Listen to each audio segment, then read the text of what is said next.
আসসালামু আলাইকুম। একটা বিষয় নিয়ে কথা বলতে চাচ্ছি। অবশেষে অবশেষে ইসলামী ব্যাংক সম্পর্কে তদন্তের নির্দেশ দিয়েছে কমিশন। হুম অস্বাভাবিক দাম বাড়ার কারণে আজকে বুধবার এই নির্দেশনা দেয় সিকিউরিটি এক্সচেঞ্জ কমিশন। ইসলামী ব্যাংকের যে অস্বাভাবিক দাম বেড়ে গেছে এই বিষয়ে আসলে তদন্ত রিপোর্ট জমা দিতে হবে 30 দিনের মধ্যে। আগামী 30 কার্য দিবসের মধ্যে এই রিপোর্ট জমা দিতে হবে।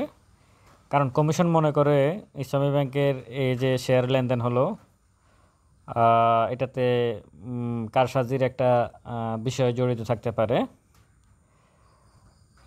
যেহেতু কোম্পানি সন্দেহজনক লেনদেনে তদন্ত করবে এই তদন্ত কমিটি। এটা 2000 সালের 6 এবং 8 ধারার আইন অনুযায়ী, সিকিউরিটিজ আইন অনুযায়ী এটা আসলে এই তদন্তটা হবে। এবং এখানে সন্দেহজনক লেনদেনের মধ্যে যদি কোনো সিকিউরিটি হাউস, ব্রোকারেজ হাউস অথবা কোনো ব্যক্তি বা প্রতিষ্ঠান যদি জড়িত থাকে তাহলে অবশ্যই সে আইনের আওতায় আসবে। যেটা ফেয়ারমাউন্ট ইন্স্যুরেন্সের গতকালকে দেখতে পাইছেন যে আসলে কীভাবে জরিমানা করা হলো। তো আসলে আরেকটা বলে নেই, সেটা হচ্ছে গত 6 আগস্ট থেকে 25 সেপ্টেম্বর পর্যন্ত ইসলামী ব্যাংকের শেয়ারটা 32 টাকা 60 পয়সা থেকে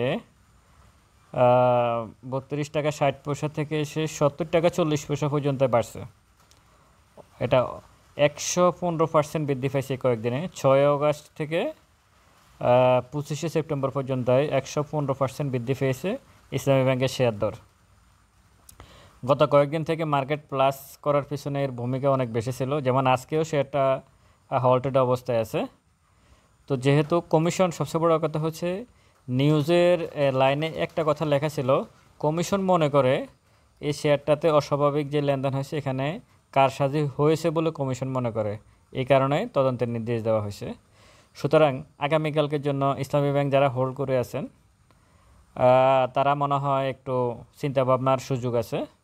যেহেতু কমিশন তদন্ত করবে এবং এখন যেহেতু তদন্ত করবে সঠিকভাবেই করবে, এখানে কোনো মনে হয় না কোনো অন্য কোনো সুযোগ আছে 2 নম্বরের। তদন্ত করে যদি কিছু পায় তাহলে কিন্তু জরিমানার ব্যবস্থা আছে। এখন বিনিয়োগকারীরা যারা এখন পর্যন্ত এই শেয়ারটা আসলে ধরে আছেন অথবা নতুন করে ইসলামী ব্যাংক শেয়ারটাতে এন্ট্রি নিয়েছেন আজকে অথবা গতকালকে যারা এন্ট্রি নিয়েছেন তারা তো আসলে আজকে শেয়ার সেল করতে পারবেন না, তারা আগামীকালকে শেয়ার সেল করতে হবে। তো সুতরাং এই শেয়ারটা সম্পর্কে আপনাদের একটু সাবধানতা অবলম্বন করতেই হবে।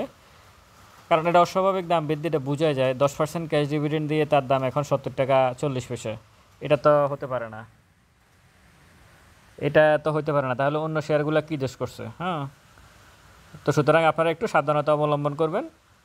সর্বশেষ কথা হচ্ছে ইসলামী ব্যাংক নিয়ে এখন একটা তদন্ত কমিটি হবে, সেটা আগামী 30 দিন কার্য দিবসের মধ্যে তদন্ত রিপোর্ট জমা দিবে। ভালো থাকবেন সবাই। আসসালামু আলাইকুম।